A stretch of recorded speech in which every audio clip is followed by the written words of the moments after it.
গুলে মাছের আলু মশলা কারি বানানোর জন্য প্রথমে একটা পাত্রে মাছ নিয়ে তাতে নুন, হলুদ ও লেবু মাখিয়ে দিলাম যাতে মাছের আষ্টে গন্ধটা না থাকে। এরপর মশলাগুলো দেখিয়ে দিলাম। এখানে রয়েছে নুন, হলুদ গুঁড়ো, লঙ্কা গুঁড়ো, ধনে গুঁড়ো, জিরে গুঁড়ো এবং ফোড়নের জন্য 5 ফোড়ন। এরপর আলুগুলোকে সরু সরু করে কেটে নিলাম। এরপর এখানে দেখিয়ে দিলাম পেঁয়াজ কুচি, টমেটো কুচি, চিরা কাঁচা লঙ্কা, আদা বাটা এবং রসুন বাটা। তারপরে দেখো একটা কড়াইতে তেল দিয়ে একটু নেড়ে চেড়ে নিলাম। এরপরে এতে দিয়ে দেব মাছগুলো।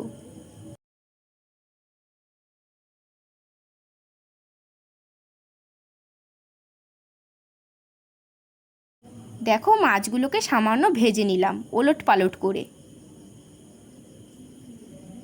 মাছ ভাজা হয়ে গিয়েছে, এবারে মাছগুলোকে তুলে নিলাম।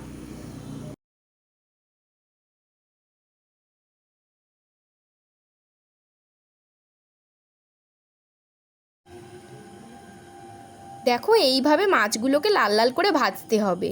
এরপর ওই কড়াইতে দিয়ে দিলাম সরু সরু কেটে রাখা আলুগুলো, একটু নেড়ে চেড়ে নিলাম। এরপর ওতে দিলাম হাফ চা চামচ নুন এবং হাফ চা চামচ হলুদ গুঁড়ো। এবারে এটিকে নেড়ে চেড়ে নেব। দেখো নাড়া হয়ে গিয়েছে, এবারে এটাকে তুলে নিলাম এবং ওই কড়াইতেই সামান্য তেল দিয়ে দিলাম 5 ফোড়ন। এরপরে দিলাম পেঁয়াজ কুচি,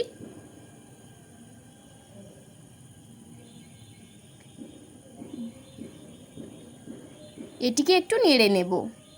এতে দিলাম সামান্য পরিমাণে স্বাদ অনুযায়ী লবণ। এরপর এতে দিলাম রসুন বাটা।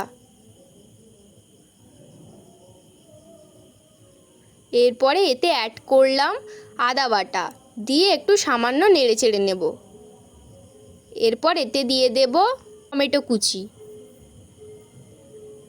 এটিকেও হালকাভাবে নেড়ে চেড়ে নিতে হবে। এরপর দিয়ে দিলাম 4টে চেরা কাঁচা লঙ্কা এবং দেব হাফ চা চামচ লঙ্কা গুঁড়ো এবং দেব হাফ চা চামচ হলুদ গুঁড়ো।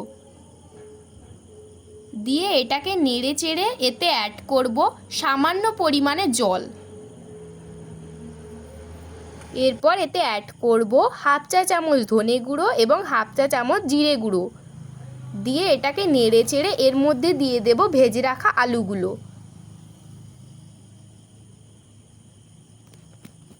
এটিকে কষিয়ে নিয়ে এর মধ্যে অ্যাড করব জল।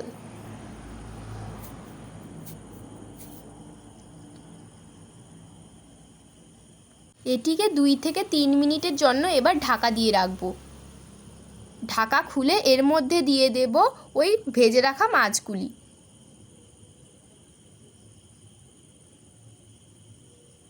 দেখো গুলে মাছে আলু মশলা কারি আমাদের একদম রেডি হয়ে গিয়েছে। নামানোর আগে এতে দেব গরম মশলা গুঁড়ো এবং চাট মশলা। এতে দিয়ে নাড়াচাড়া করে রেডি হয়ে যাওয়ার পর সার্ভ করলাম গরম ভাতের সঙ্গে।